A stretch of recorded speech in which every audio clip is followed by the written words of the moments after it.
ఇక Kuppam branch canal వద్ద కృష్ణమ్మకు CM Chandrababu జలహారతి ఇచ్చారు. అనంతరం బహిరంగ సభలో మాట్లాడుతున్నారు. లైవ్ ద్వారా చూద్దాం. ఆ విమానాన్ని నిలబెట్టుకోవడానికి నేను అనునిత్యం పనిచేశా. ఈ రోజు ఇక్కడికి వచ్చినప్పుడు కృష్ణమ్మ తల్లిని కుప్పానికి తీసుకొచ్చినప్పుడు నాకుండే ఆనందం వర్ణనాతీతం అని చెప్పి కూడా నేను మీ అందరికీ విజ్ఞప్తి చేస్తున్నాను.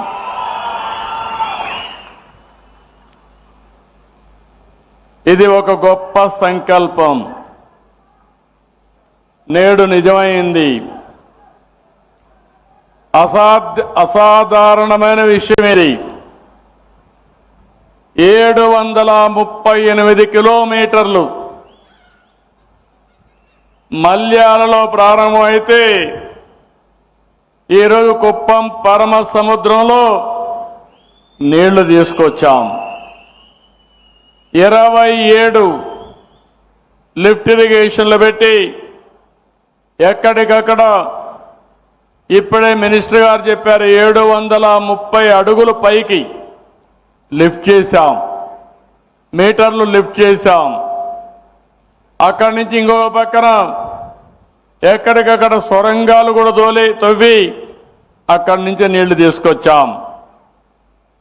మీ అభిమానం చూస్తే ఈరోజు కృష్ణా పుష్కరాలు మళ్ళీ 2008లో వస్తున్నాయి.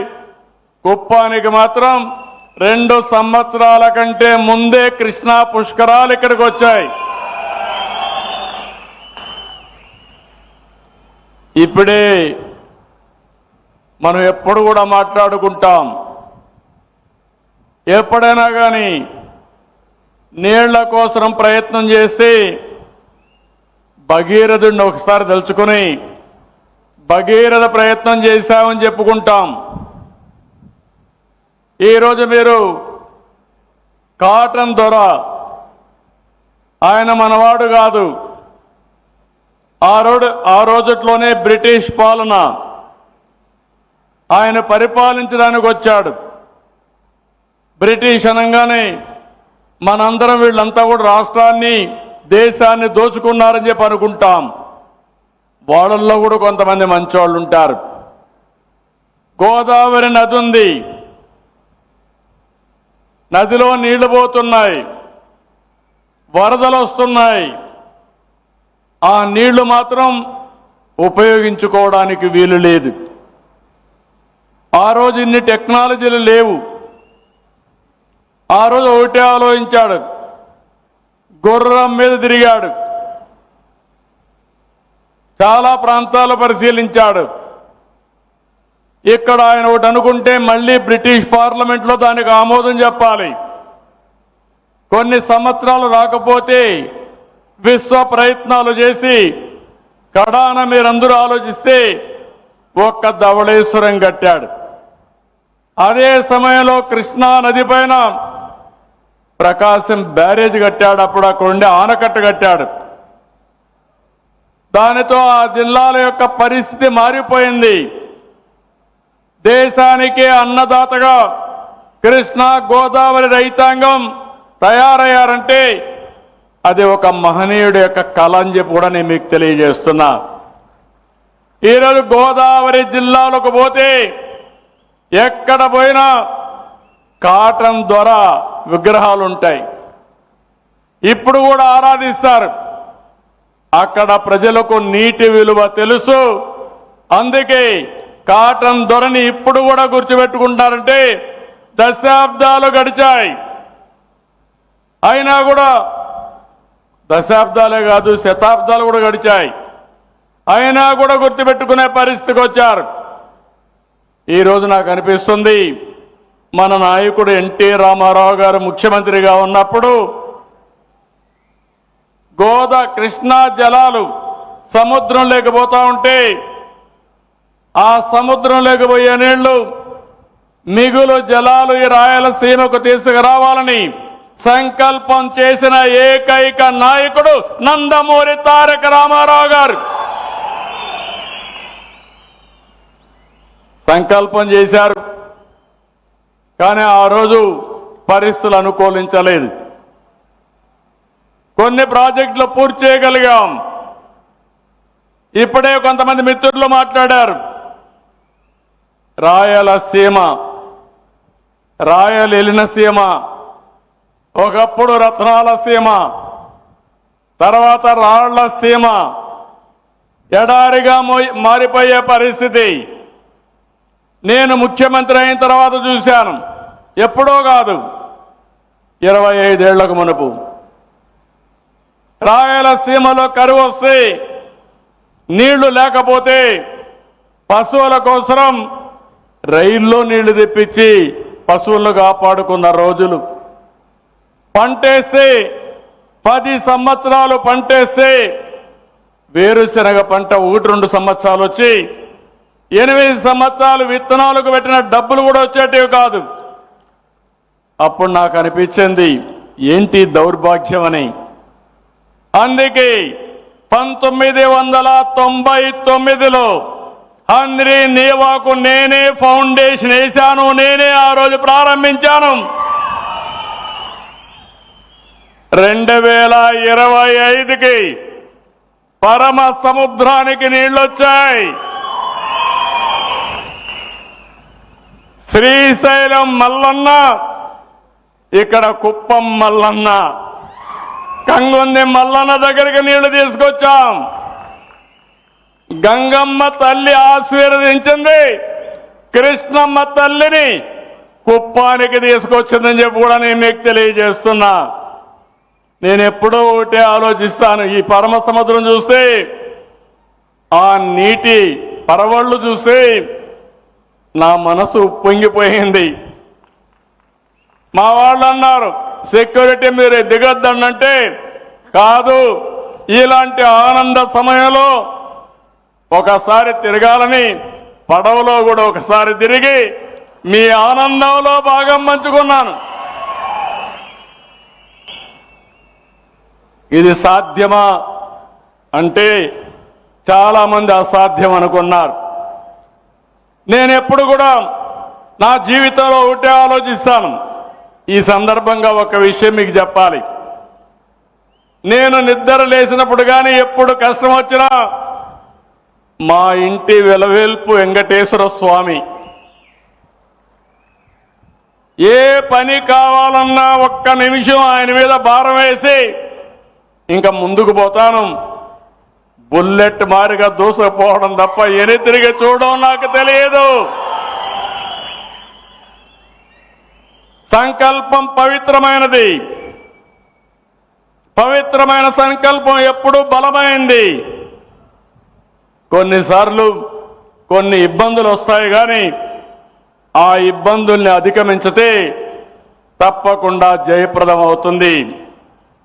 నేను చాలా మీటింగుల్లో చెప్పాను, రాయలసీమ రాళ్లసీమ కానీయను, రాయలసీమని రతనాల సీమగా చేసే బాధ్యత నాదని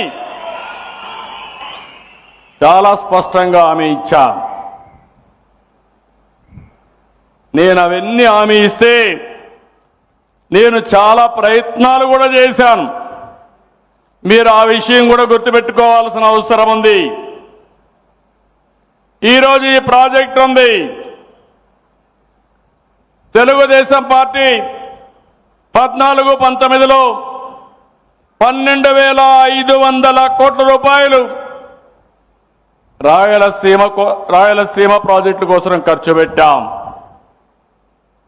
అదే వైఎస్ఆర్ కాంగ్రెస్ పార్టీ వచ్చింది, 2,000 కోట్లు ఖర్చు పెట్టారు. ఇప్పుడే మా మిత్రుడు రామానాయుడు గారు చెప్పారు. నేను ఒకటే మిమ్మల్ని అడుగుతున్నా, ఈరోజు పాత రోజులు ఒకసారి గుర్తుపెట్టుకోవాలి. ఏం తమ్ముళ్ళు ఆ రోజు జ్ఞాపకం ఉందా వచ్చి ఇక్కడ చేసిన పని అని మిమ్మల్ని అడుగుతున్నా. సినిమాల్లో చూశాం, గేట్లతో సెట్టింగులు వేసి నీళ్లు కూడా బయట నుంచి తీసుకొచ్చి ఆ నీళ్లన్నీ కూడా వదిలిపెడితే విమానం ఎక్కే లోపల నీళ్లన్నీ ఇంకిపోయినాయి. అవునా కాదా అని మిమ్మల్ని అడుగుతున్నా. గుర్తుంటే చేతుల పైకెత్తండి. అబద్ధాలు చెప్పడంలో దిట్ట ఆ పార్టీ. అసాధ్యమైన పనుల్ని సాధ్యం చేయడం ఎన్డీఏ. అవునా కాదా అని అడుగుతున్నా. ఈరోజు నీళ్లు వచ్చాయి, జీర్ణించుకోలేకపోతున్నారు కొంతమంది. నేను ఇక్కడి నుంచి పోతానే ఇవి కూడా నీళ్లు ఆగిపోతాయని ప్రచారం మొదలుపెట్టారు. ఒకటే హెచ్చరిస్తున్నా, అది మీ యుఎస్పి. నా యుఎస్పి అది కాదు. ప్రతి చెరువుకు నీళ్ళిచ్చే బాధ్యత నాది. తమిళలో ఇప్పుడు ఒక చిన్న విషయం చూడండి. నేను 2016లో అసెంబ్లీలో ఒక విషయం మాట్లాడాను. అది ఒక్కసారి మీరు చూస్తే మీకు ఒక అవగాహన వస్తుంది. ఎవరు మోసం చేస్తారు, ఎవరు ఈ రాష్ట్రానికి న్యాయం చేస్తారని ఒక ఆలోచన, ఒక ఐడియా వస్తుంది. ముందు ఆ వీడియో ఏమంటాను. ఆగిపోయింది పని, మీతో ఆగదు. నీళ్లు వస్తాయి, మీతో ఆగదు. శ్రీశైలం నుంచి నీళ్లు పోతిరెడ్డిపాడు ద్వారా నీళ్లు పోతాయి. అంద్రేనివాకు నీళ్లు వస్తాయి, గాలేరు నగరికి వస్తాయి. పలమనేరు ఎమ్మెల్యే ఉన్నాడు, పలమనేరుకు నీళ్లు వస్తాయి. పుంగునూరుకు వస్తాయి. మదనపల్లి ఎమ్మెల్యే ఉన్నాడు, మదనపల్లికి వస్తాయి. మీ లీడర్ అపోజ్ చేసినా మీకు నీళ్లు వచ్చి తీరుతాయి. అదే విషయం నేను అక్కడ చెప్తాను పబ్లిక్ కి. వీళ్ళ లీడర్ ఒప్పుకోలేదు, వీళ్ళ ఎమ్మెల్యేలు ఒప్పుకోలేదు. నీళ్లు మాత్రం తెచ్చాను, తెస్తానని చెప్పి మళ్ళా ఒకసారి చెప్తా, 100 సార్లు చెప్తా. అదే జరుగుతుంది రేపు. వాయిల్పాడు ఎమ్మెల్యే ఉన్నాడు, మీ ఊర్లో కూడా నీళ్లు వస్తాయి, తీసుకొస్తా. ఆగే పరిస్థితి లేదు. మీరు అడ్డం, మీ లీడర్ అడ్డం పడినా ఆగదు. మీ లీడర్ అడ్డం పడితే పులివెందులు కూడా నీళ్లు తీసుకెళ్తా. అడ్డంగా పడుతున్న నీళ్లు ఇస్తా. వదిలిపెట్టే సమస్య ఉండదు.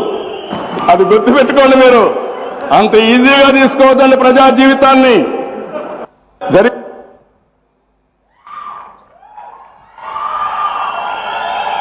ఈ సందర్భం కూడా ఒకసారి మీరు గుర్తుపెట్టుకోవాలి. ఎగ్జాక్ట్గా 9-10 సంవత్సరాల కంటే ముందు రాయలసీమకు నీళ్లు ఇవ్వాలి, నీళ్లు లేవు. పోలవరం ప్రాజెక్టు ప్రారంభించాం. పోలవరం పూర్తి కావాలంటే 5-6 సంవత్సరాలు అవుతుంది. స్పీడ్గా చేసిన ఇప్పుడైతే 10-15 సంవత్సరాలు వెనుకబడిపోయింది. అప్పుడు నాకు ఆలోచన, కాలువలు ఉన్నాయి, నీళ్లు గోదావరిలో పోతున్నాయి, పట్టసీమ కానీ లిఫ్ట్ ఇరిగేషన్ పెడితే ఆ నీళ్లన్నీ కాలువలో వేయగలిగితే ఇమ్మీడియట్గా కృష్ణా ఆయకట్టుకు వస్తుంది. కృష్ణా ఆయకట్టులో వాడే 120 టీఎంసీ నీళ్లు శ్రీశైలంలో పెట్టి అక్కడి నుంచి రాయలసీమకు అంద్రి, నీవా, నగిరి, గాలేరు ఈ కాలువల దగ్గర తీసుకొస్తే రాయలసీమను సస్యశ్యామలం చేయించనే ఉద్దేశం, ఆలోచన నాది. నేను ఆ ప్రాజెక్టుని ప్రారంభిస్తే అసెంబ్లీలో అడ్డుపడ్డారు, అజ్ఞానంగా ప్రవర్తించారు. ఆ సందర్భంలో నేను చెప్పిన మాటలు, ఆ సందర్భంగా చెప్పాను. 2014లో మనం ఖర్చు పెట్టాం.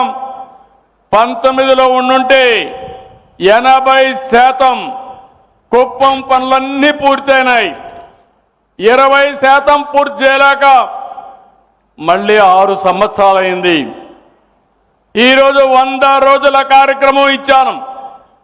3,850 కోట్ల రూపాయలు శాంక్షన్ చేశాను.